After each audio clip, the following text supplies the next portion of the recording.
I love traveling, and you know me, I pick my destinations because of food. And my whole life, I have dreamed of visiting Istanbul, Turkey. And finally, the trip happened.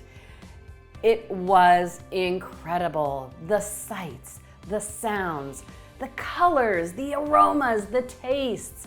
From visiting historic places like Hagia Sophia and the monuments, to walking through the bustling Grand Bazaar, and then, well, of course, the Spice Bazaar.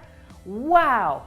You know what truly caught me by surprise was the official Turkish breakfast, the big Turkish breakfast, which is truly an event. I was warned to come with an appetite, and I'm glad I got that warning because at least 12 dishes were presented to share, and that was a combination of multiple breads, cheeses, multiple egg dishes, sweet things, savory things, olives, all the little side condiments, the local honey. You just kind of snacked and nibbled from all these delicious plates in one go. It was truly satisfying, so delicious. I loved every flavor. One particular dish that stood out was menemen. Now, this is an egg dish of gently scrambled eggs that are cooked in a mixture of onion and green pepper and tomato with typical spices like thyme and Aleppo pepper. And it was so soft and tender and delicate, and you'd swoosh your warm bread around in it. There was a special fried bread that was really good when you dunk it into the menemen. But I thought, you know what? Here I am, back home now. I would love to recreate this dish, but I don't know about you, I'm on the road a lot more, and I wanted to try and capture all the flavors of a Turkish breakfast, but in something more portable that I could eat on the road even if I wanted to. So I would like to share with you my recipe for menemen breakfast pastry. So of course I want to make the dough from scratch, and it's amazing how at every Turkish meal, fresh bread is brought to the table. At breakfast, you had some baked and some fried, so this dough recipe can be baked or fried. It's up to you. And it's a hot water dough. So I've got my flour already set. I'm going to add to that a little bit of sugar, a little bit of salt, a cup and a half of hot tap water. It can be from the tap, but it has to be as hot as you can get it. That really hydrates the flour to make it stretchy, and so you can hold that sort of wet egg filling inside. Lastly, a little bit of melted butter. And then you're going to stir this together until it turns kind of rough and shaggy, but it won't come together into a dough in the bowl. So now is when I turn it out onto my work surface, and with my hands, I bring the dough together. And it feels great because don't forget, that water is warm. And keep working it together. I know at this point, you're probably thinking, is this dough actually going to come together? Just keep going, keep going. You won't need to add extra flour. And then once you reach this point where the dough has come together, you switch to more of a kneading motion. You really need to develop the proteins in that flour to make this dough nice and elastic. This can take about 4 or 5 minutes, so don't rush it. It's very satisfying. And through the sense of touch, you'll feel when that dough all of a sudden becomes very springy and elastic. And there we are. You can see, I poke my finger in the dough and see how it springs right back. I know the dough has been properly kneaded, and I can set it aside to rest while I make the menemen, the egg mixture. To make the menemen, you start by heating your sauté pan over medium heat, and I'll add a touch of olive oil. And I've already diced up an onion and a green pepper, so those go into the pan. And you want to give this a sauté until the onions start to soften up, about 4 to 5 minutes. All right, now it's time for the tomato. And I love the combination of fundamental ingredients that are used in Turkish cooking. That includes the onion and pepper, but also lots of tomato. So I've got 1 tomato diced up and a couple tablespoons of tomato paste. I want to build some intensity of flavor into this particular recipe because it's becoming a filling inside pastry. And of course, let's not forget the herbs and spices. I'm using 2 teaspoons of chopped fresh thyme. That is key in so many Turkish dishes. You can use dried, but only use a teaspoon then.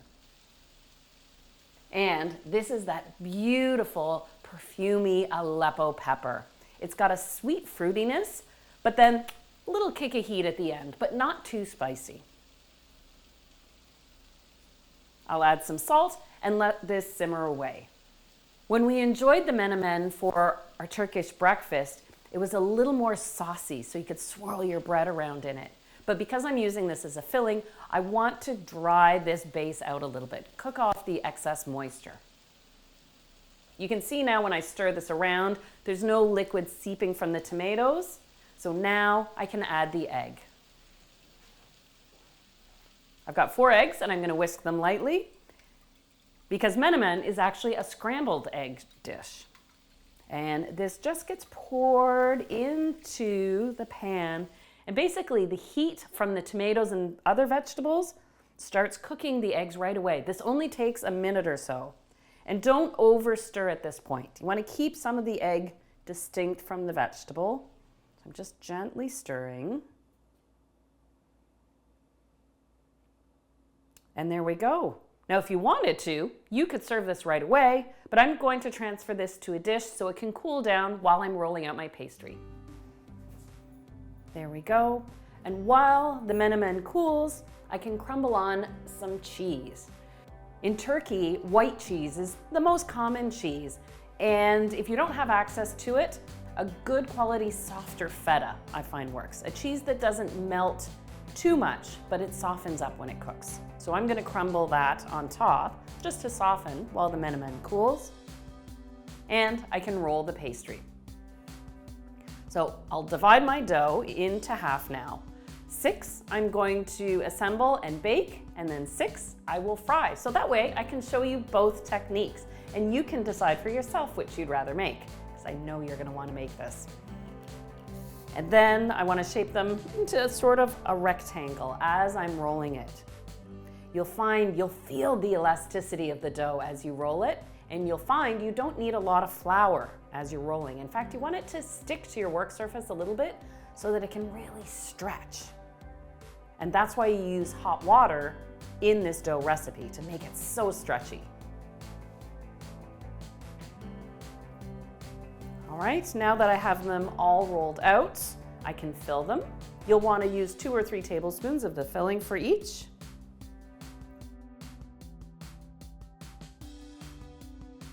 To make sure the pastry stays sealed, I dip my finger in some water and run it along the outside edge. There we go. Now I fold them over in half. You really want to press down the 2 layers of pastry together.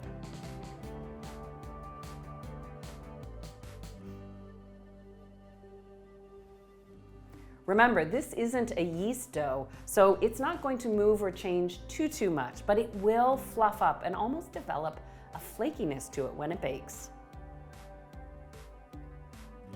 There we go. Now these are the 6 I'm going to bake. So putting them on my baking tray. And then to get them ready for the oven, I want to put an egg wash on them. That's just a little egg mixed with a touch of cool water. I saw quite a few Turkish breads that had nigella seeds sprinkled on them. So I'll sprinkle on nigella seeds, which are an onion seed. Adds a nice bit of flavor. Love the color too. And inspired by simit, that Turkish style of bagel, I'm using sesame seeds. And you know, little fun story, when I visited Istanbul, on my way, I stopped at the Turkish Airlines Business Lounge, and they actually bake the simit there. It's amazing. And they let me in behind the scenes so I could try my hand at scooching the simit in and out of the oven. It's trickier than you might think. It was a pleasure to be walked around the business lounge by Chef Eren, one of Turkish Airlines' flying chefs. And it was amazing to see just the work and effort and how much is made from scratch and on site when you visit. You really do get a delicious taste of Turkey when you visit the Istanbul Business Lounge. These are ready to go into the oven. I've preheated my oven to 375, and they take about 20 minutes to bake. They'll turn a light golden brown on top. Remember, this dough doesn't have a lot of fat in it, so it won't turn a dark or rich golden brown. Now I'll continue on and do the exact same with my remaining 6 pieces of dough and get them ready for the fryer. All right, these 6 pastries are assembled, but I don't egg wash or top them with anything because they're going right into the fryer. I've preheated it also to 375 with just a good vegetable oil in it. You may want to cook your breakfast pastries in batches. I'll drop in 3 at a time. And these take about 6 to 8 minutes, and you'll want to flip them over halfway through cooking. Make sure you have a cooling rack that's resting over a tray of paper towels.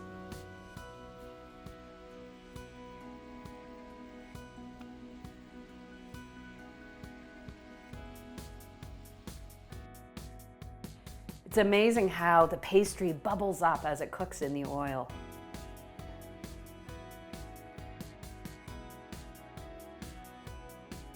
There we go. I've done my 2 batches, and it should be about time for my baked pastries to come out. It was such a pleasure to meet Chef Aren. And you know, it was amazing to learn about the flying chefs, this brigade of chefs that travel the world on Turkish Airlines in the business class. And they plate and take care of the food, breakfast, lunch, and dinner on the business class flights. And so all your needs are looked after. And the plating and the food is delicious. Now, look at these pastries. We've got the baked and the fried. Which one do you want to try first? I think I'm going to opt for one of each. I think 2 pastries is a single portion. You saw the size of that Turkish breakfast. It's not a small breakfast. Ooh, and when you tear into it, it's so warm. The cheese is soft. The tomato keeps the egg from being overcooked. Absolutely amazing. And that pastry, even though it was so stretchy, is absolutely tender, baked or fried.